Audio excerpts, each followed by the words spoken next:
Pagsiklab ng sunog sa Baguio City Public Market, patuloy na inimbestigahan ng BFP. May ulat si Jasmine Gabriel Galban.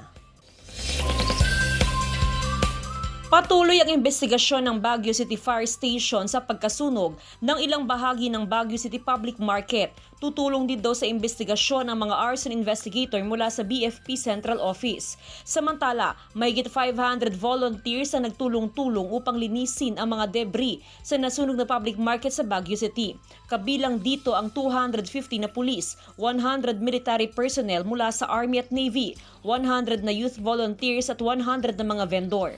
So tulong-tulong lahat. This only shows na dito sa siyudad ng Baguio, this is how we do it. Bayanihan. Bayanihan spirit. Isang linggo silang maglilinis at magpapatayo ng temporary stall para sa abot na 1,700 na bilang ng mga apektadong mga negosyante. That we need to be able to restore market operations in 7 days. So dapat by Sunday, ay nakabalik na yung ating mga market vendors. And that's the reason why talagang nag-mobilize kami.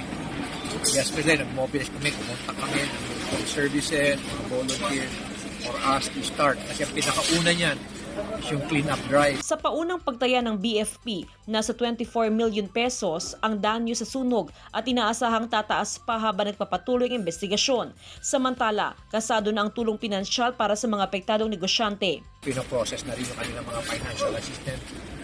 Tumutulong ang DSWD, in coordination with our City Social Welfare Office.